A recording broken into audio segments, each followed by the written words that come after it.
దేవునికి స్తోత్రం. హల్లెలూయా చెప్పండి అందరు గట్టిగా. అందుకే నన్ను అసలు జనం ఏమనుకున్నా పట్టించుకోను కానీ నేను అసలు అనేక మాట్లాడుకుంటారు అన్నయ్య, మనం ఎంత బాగా బతికినా జనం దోషులనే అంటారు. అందుకే అసలు బజారీకి కోస్తా, ఎట్ట పెడితే అట్ట చేస్తా. ఎందుకంటే జనం ఏమనుకున్నా మనకు పట్టింపు లేదు. మనకు దేవుడు మనల్ని మెచ్చుకుంటే చాలు. నిద్రమోహం దానా, నిద్రమోహం కూడా అన్ని నిన్ను అనగానే నేను చెప్పేటప్పుడు జాగ్రత్తగా వినాలి. దేవుని దృష్టికి నిర్దోషంగా నడుచుకోవటం అంటే నువ్వు దేవుని సంబంధిగా సమాజం ఎదుట కూడా క్రమముగా నడుచుకోవాలి. నేను దేవుని ఎదుట మాత్రమే నిర్దోషంగా నడుచుకుంటాను, జనాల దగ్గర ఎట్లయినా ఉంటాను అని దానియేలు అనుకుంటే ప్రార్థన అనే పాయింట్లో కాదు, మిగిలిన ఏ పాయింట్లోనైనా కొట్టేసేవాళ్ళు దానియేల్ని. అంటే అటు దైవ దృష్టికి ఇటు మనుషుల దృష్టికి కూడా యథార్థంగానే బ్రతికాడు. తప్ప తల్లి నేను చెప్పింది? తప్పరా? ఒంటికి అతుక్కుపోయే బట్టలు ఇప్పుడు ఫ్యాషన్. మా అనుకుందాం నాన్న, మనం కొంచెం కాస్త లూజ్ ఉండే. ఓల్డ్ మూవీస్లో కత్తియుద్ధ కాంతారావు వాళ్ళేసి ఒక కాలు పైకి లేపి కత్తితో యుద్ధం చేస్తూ ఉంటారు. అప్పుడు వాళ్ళు ఎలాంటి బట్టలు అయితే ఒంటికి అతుక్కునే వేసుకున్నారు, ఈరోజు అది ఫ్యాషన్. కాబట్టి మనం దేవుని భక్తులంగా, మనం దేవుని సంబంధంగా, మనం ఏసై భక్తులం కదా, భక్తి పిచ్చోళ్ళం కదా, మనకు ఆయన వ్యసనం కదా. మరి ఒక బట్ట తొడిగేటప్పుడైనా, ఒక మాట మాట్లాడేటప్పుడైనా, ఒక పని చేసేటప్పుడైనా నా తండ్రి దీన్ని ఒప్పుకుంటాడా, దీన్ని హర్షిస్తాడా? నేను మరి ఆయన చూడాలా, వాళ్ళని చూడాలా, జనాలను చూడాలా, ఆయన చూడాలా? నాకు ఆయన. సరే జనం ఏమనుకుంటే నాకెందుకు? నువ్వు పద్ధతిగా ఉన్న నీ ఎగతాళి చేశారనుకో, వాళ్ళకి మైండ్ పోయింది. దోషం నీది కాదు, వాళ్ళది. నువ్వు అరాకొరా కట్టినప్పుడు, ఒంటికి అతుక్కునే కట్టినప్పుడు నిన్ను మెచ్చుకొని, నువ్వు పద్ధతిగా బట్టలు కట్టుకున్నప్పుడు నిన్ను ఎగతాళి చేశారనుకో, మెంటల్ పేషెంట్లు. అప్పుడు నువ్వు వాళ్ళ గురించి ఆలోచించాల్సిన అవసరం లేదు. ఎందుకంటే దేవుని ఎడల, మనుషుల ఎడల కూడా నువ్వు క్రమంగా నడుచుకున్నావు. అది వాళ్ళకి హేళన అయితే ఆ తప్పు నీది కాదు, అది వాళ్ళ మానసిక వైకల్యం. Praise the Lord. నీ నేరం కాదు అది. నా తండ్రి చూసినప్పుడు మాత్రం నిన్ను హర్షిస్తాడు. శభాష్, నా బిడ్డకు తగ్గట్టున్నావు రాను, నా కూతురు రాను, నా కుమారుడు నన్ను, నీ వస్త్రం కానీ, మాట కానీ, వ్యవహారం కానీ, ప్రవర్తన కానీ.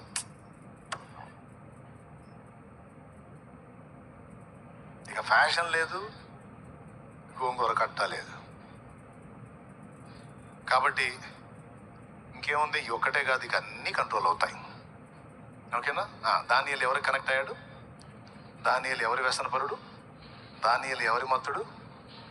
అన్నిటికంటే దానియేలుకి ముఖ్యం ఎవరు? మరేం చేశాడు? హాని కలగనీయలేదు. నిర్దోషి కనుక దేవుడు తప్పించాడు. మరి మీరు ఎలాగా నిర్ణయించుకున్నారో మీరే దేవుని ముందు మాట్లాడండి.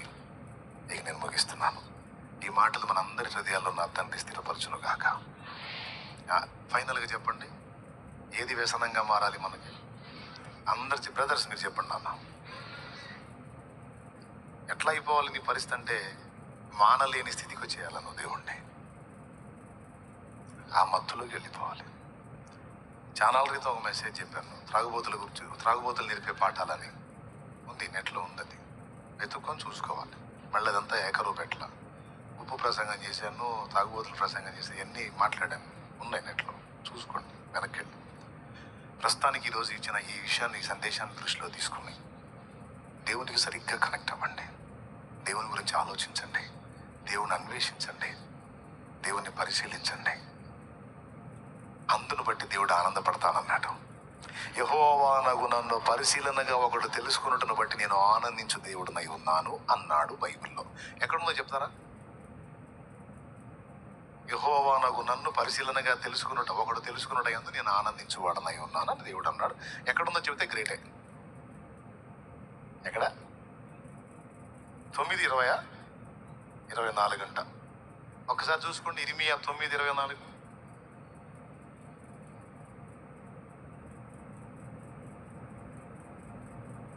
అతిశయించువాడు దేన్ని బట్టి అతిశయింపవలననగా, భూమి మీద కృప చూపుచు నీతి న్యాయములు జరిగించుచున్న యెహోవాను నేనే అని గ్రహించి నన్ను పరిశీలనగా తెలుసుకుంటున్న బట్టియే అతిశయింపవలెను. అట్టి వాటిలో నేను ఆనందించువాడనని యెహోవా సెలవిచ్చుచున్నాడు. ఇంకా నాకు అది తెలిసింది, ఇది తెలిసింది, అట్ట తెలిసింది, ఎట్ట తెలిసింది, ఏది తెలిసినా నువ్వు ఎగరడానికి లేదు. దేవుడు ఎంత తెలుసో అంత నీకు అతిశయ కారణం. అది ఆయనను పరిశీలనగా తెలుసుకున్నట నీ అతిశయ కారణం. అందులోనే దేవునికి ఆనందం. మీకు అర్థమైతే నాకు కూడా ఆనందం. నేను ఇంకా ముగిస్తే మీకు ఆనందం. ఓకేనా? అల్లే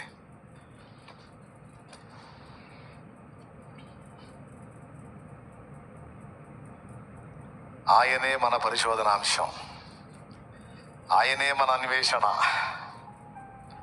ఆయనే మన డ్రీమ్. ఏమండి? డ్రీమ్స్ కింగ్ ఆఫ్ డ్రీమ్సా? ఏం చెప్పుకుంటారు మీరు? కలల రాజు, మన కళ్ళ రాజు వేసే కలల రాజు.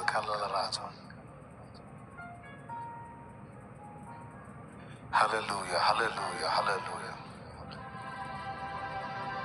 సోదరుడా, సోదరి, ఈరోజు శుక్రవారం ఉపవాసం వెళ్ళి దేవుడు చక్కగా మనతో మాట్లాడిన మంచి విషయాలు తీసుకుందాం.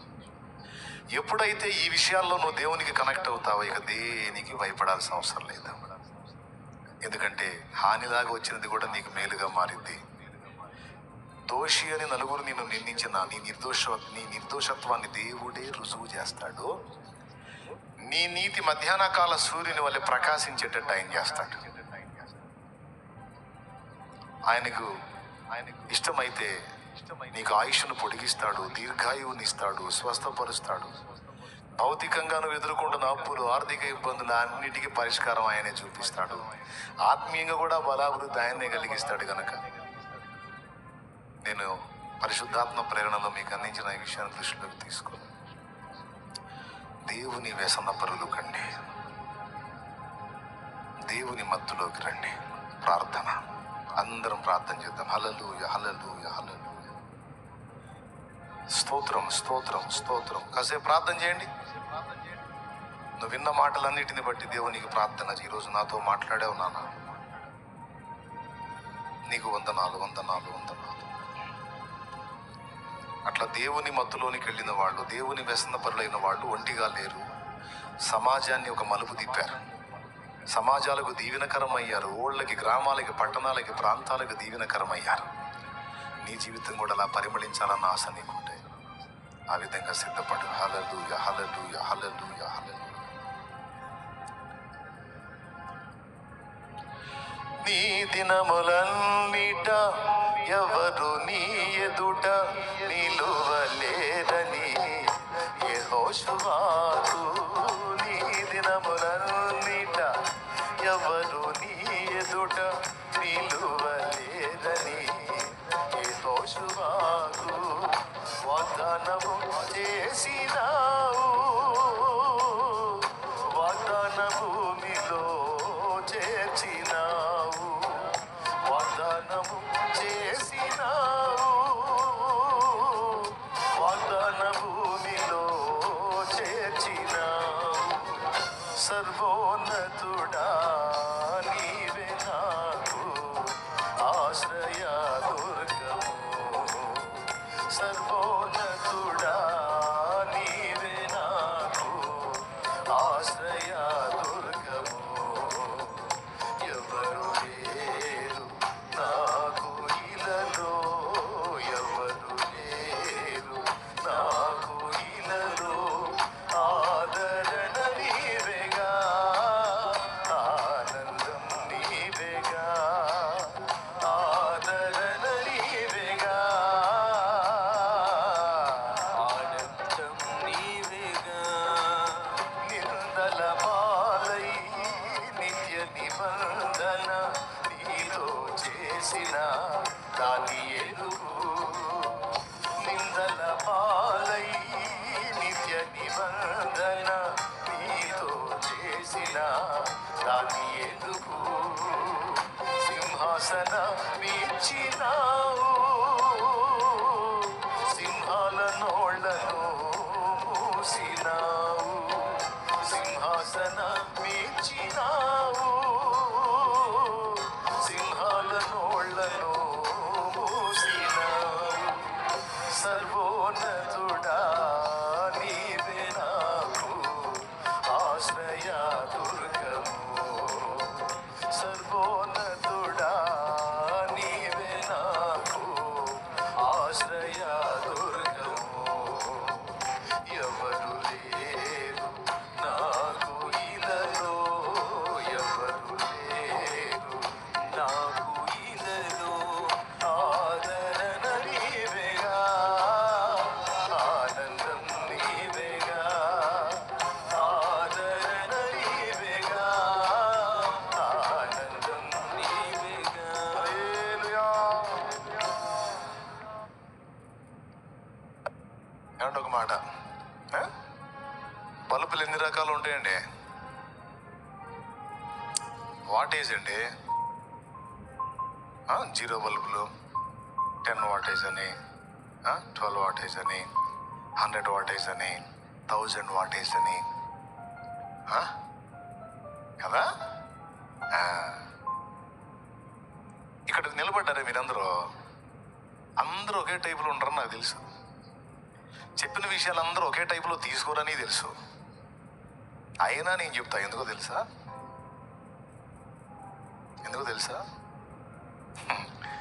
మీలోనే 0 బల్బులు ఉన్నారు, 100 క్యాండిల్ బల్బులు ఉన్నారు, 200 వాటేజ్ ఉన్న క్యాండిడేట్లు ఉన్నారు, 500 వాటేజ్ ఉన్న క్యాండిడేట్లు ఉన్నారు, 1000 వాటేజ్ ఉన్న క్యాండిడేట్స్ ఉన్నారు, 2000 అట్లాంటి వాళ్ళు కూడా ఉన్నారు. ఇక్కడ పవర్ సప్లై అనేది ఒక దగ్గర నుంచి అన్నిటికి వచ్చింది. 2000 వాటేజ్ ఉన్న బల్బు ఉంటుంది చూసారా, 2000 వోల్టుల విద్యుత్తుని లాగేసింది. దాని కెపాసిటీ అది, దాని లెవెల్ అది, అవునా? ఆ వచ్చే దానిలో నుంచి ఈ 0 బల్బు ఉందే, 10 వాటేజ్, 12 వాటేజ్, ఆ స్థాయికి అది లాక్కుంటుంది. 500 ఉందే, దాని స్థాయికి అది లాక్కుంటుంది. ఓకేనా? ఇప్పుడు ఇక్కడ ఎవరు 0 బల్బులో, ఎవరు 100 క్యాండీలో, ఎవరు 200 క్యాండీలో, ఎవరు 500 వాటేజో, ఎవరు 1000 వాటేజో, ఎవరు 2000 వాటేజో, మీ సామర్థ్యం, దేవుడు మీకు ఇచ్చిన కృప, మీ గ్రాస్పింగ్ పవర్, గ్రహణ శక్తి, దాన్ని బట్టి ఉంటుంది. అయితే ఇంకొక మొక్క చెప్పాలి కదా ముగింపు. 0 బల్బు కూడా విద్యుత్ తీసుకుంటుంది, వెలుగుతుంది, కానీ బాత్రూమ్కి మాత్రమే పరిమితం. ఓకేనా? పనులు చక్క పెట్టుకోవడానికి వెలిగిపోతుంది, అది బాత్రూమ్కి మాత్రమే వెలిగించింది. బెడ్రూమ్లో పెట్టినాం అనుకో, ఏదో ఉందంటే ఉంది, అవునా? బాత్రూమ్ గదికి 0 బల్బు, ఓకే? చిన్న గది, ఇటంటే ఇటు తగిలింది, ఇటంటే ఇటు తగిలింది కదా, దాని కెపాసిటీ అది, అంతవరకు దాని వెలుగు. 500 వాటేజ్ వేస్తే చాలా ప్రాంతానికి వెలుగు, 1000 వాటేజ్ వేస్తే ఇంకా, 2000 వాటేజ్ వేస్తే చాలా పవర్ తీసుకోవటమే కాదు, ఎంత పవర్ తీసుకుంటుందో అంత లైటింగ్ కూడా ఎక్స్పోజ్ చేసేది, అది అంత కాంతిని విడజమ్మిద్ది, వెదజల్లిద్ది కదా. అర్థమైందా? దేవుని వాక్కు నీకు అందినప్పుడు నువ్వు తీసుకునే విధానం, దాన్ని ఆచరణలో పెట్టే విధానం, 2000 వాటేజ్ ఉన్నటువంటి వ్యక్తిలాగా, 1000 వాటేజ్ ఉన్న వ్యక్తిలాగా, కనీసం 500 వాటేజ్ ఉన్న వ్యక్తిలాగా, అంటే 500 వాటేజ్ ఉన్న వ్యక్తిలాగా నువ్వు ఉండి తీసుకోగలిగితే, పవర్ ఏమో ఇక్కడ నుంచి సరఫరా చేస్తాడు, నీకున్న స్థాయిని బట్టి నువ్వు తీసుకొని వెలుగు విరజిమ్మితే, ఆ వెలుగులో ఎన్నో బ్రతుకులు చక్కదిద్దబడతాయిరా తల్లి.